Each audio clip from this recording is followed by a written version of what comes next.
like up for like say like the second last issue,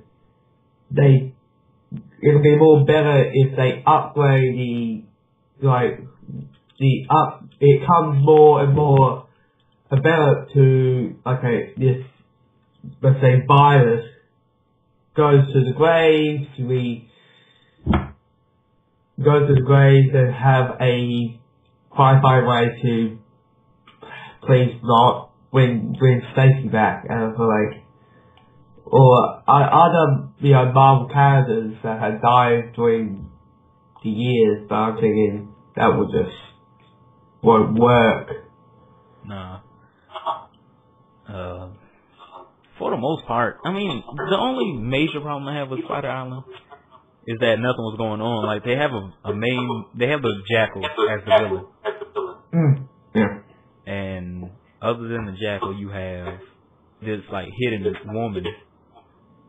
And, they kind of, like, have it as a little tease where it's like, who is she? And then, you have Madam Web, who's going around pretty much talking about this great destiny that's happening, and they bringing in all the Spider characters, Spider-Girl, Venom, Anti-Venom, all of them. But they haven't really, they haven't really pulled it together on me or for me. And I think maybe the major problem is I haven't been reading the other books that tie into it. Because there's a Venom book, there's a Spider-Girl, like it's Spider Island, and then there's a bunch of different, like, separate little... Yeah, same with, I am going to say DC a lot, so any you Marvel fans, please don't hurt me saying all these DC stuff it's like Flashpoint and Wednesday when it comes to having all of these, got the main story, and then you got all of these, 12-issue miniseries of the thing. Yeah. That's pretty much how it is.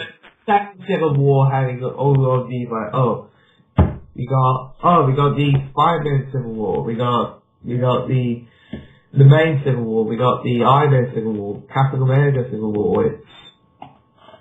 Yeah, there's a lot of stuff, and if you want the full idea of everything that's going on, you pretty much have to read all the books. And some of them are good, most of them are bad. I know when I was reading Flashpoint, a lot of those other books were bad. Now I just stuck with the main Flashpoint book and the Dark Knight, Night of Vengeance, pretty much, which is the Batman. Yeah. And that was the only good ones for me.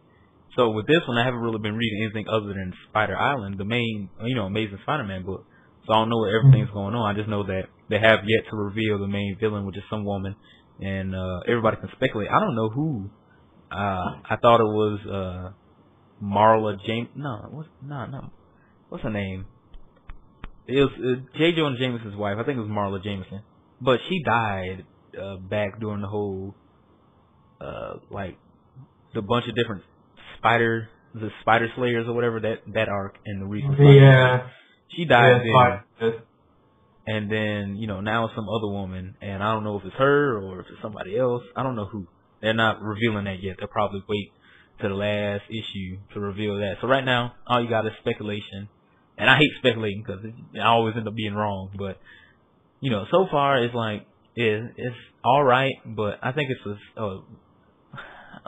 a little silly of a concept because it's just, what if there was a bunch of Spider-Men?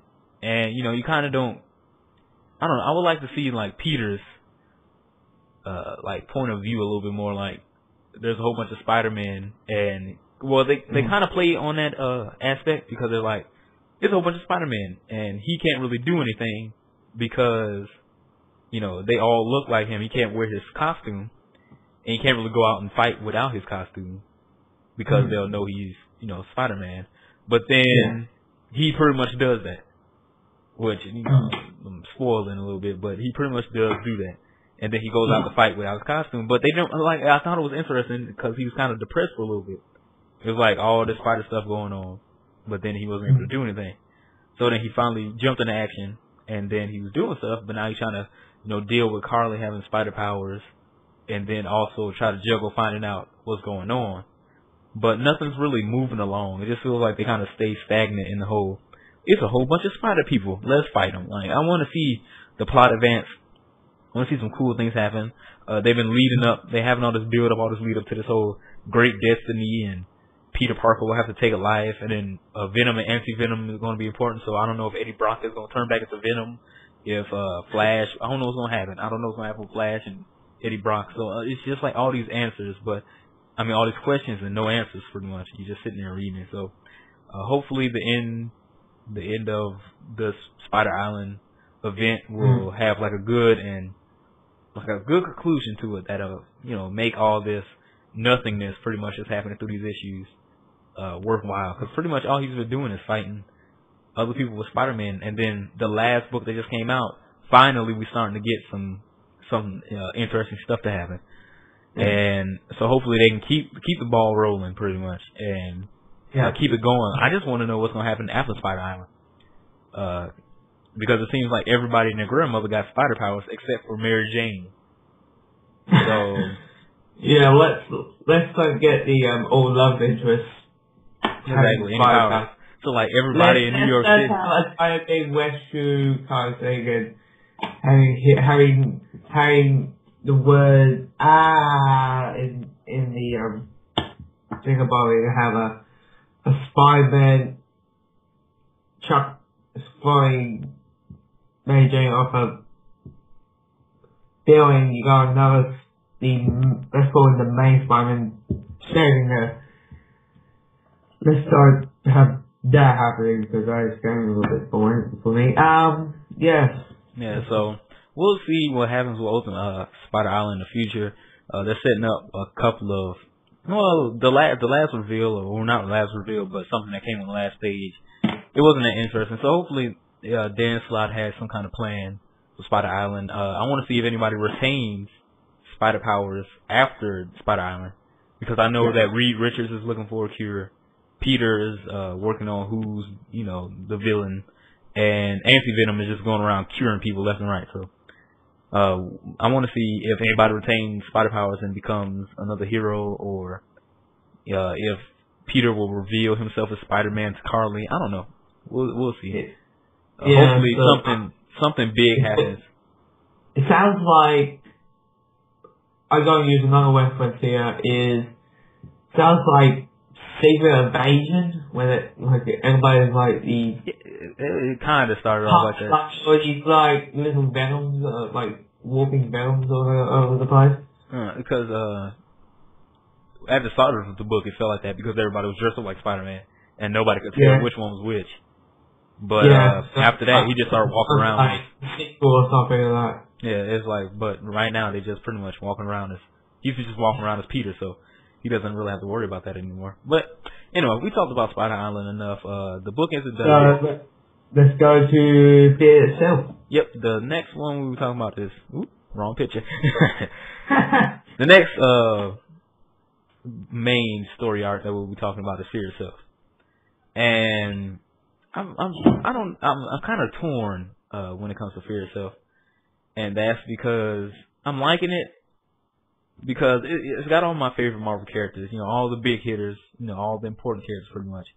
And it's like this big universe, you know, universal or, you know, an event that's pretty much encompassing the entire, you know, New York City, the entire Marvel universe pretty much. And they have to deal with it. So, you know, Fear Itself starts off with Red Skull's daughter pretty much. I think she's still called Red Skull, right? Yeah, I think so. I have just read the first issue. So she ends up getting this hammer. This hammer gives her powers like Thor, and it turns out this hammer. I thought when you just say hammer, I thought like Loki just gave West Thor the hammer or something like that. I'm waiting for. And then it's like, oh yeah, I'll get it. But she gets the hammer, and she gets power, and she gets turned into a Sakaar, something like that. It's some name with an S, and she's pretty much like embedded with a ancient godly spirit, And it turns out that the hammer is from the serpent, which is Odin's brother, pretty much. Okay. And there's a lot of spoilers in here, but hopefully you guys have been reading for yourself. So if you don't want to hear this, then cut off your headsets for a little bit, because we're about to talk in depth with Fear Itself. So when Fear Itself started off, she got the hammer, and it was from the serpent, and then they sent out more hammers to different locations to find other people who were worthy of being agents of fear, I guess. Which, for some reason, when I say that, it makes me think of Green Lantern and the Yellow Lanterns, but they sent out the hammers, and different heroes and villains got the hammer. So Thing got a hammer, Hulk got a hammer, the Exorbitant Man and Titania got a hammer. Who else got a hammer? And the Silver Hero got a hammer, kind of like that. Yeah, so I think, is that it? Yeah, I think it was those four, and then Red Skull. They all got hammers, and they pretty much just started wrecking the Marvel Universe. Now, in this event, Fear Itself, I was reading some of the books that had tie-ins. So I read Avenger Academy, and they had a tie-in with Fear Itself, and it dealt with the kids having to fight. They were pretty much on the front lines, and they had to fight, and it was pretty much like their first major event with the Avenger Academy. So all the kids had to go out on the front lines and deal with people getting killed and killing people for the first time, and they had to deal with everything looking all bleak. And then after that their first forte into like war, they go back home, and after that they're there. They kind of discuss what happened and have like these touching moments, which was very good and very emotional. I always love the Avengers Academy for that. Like the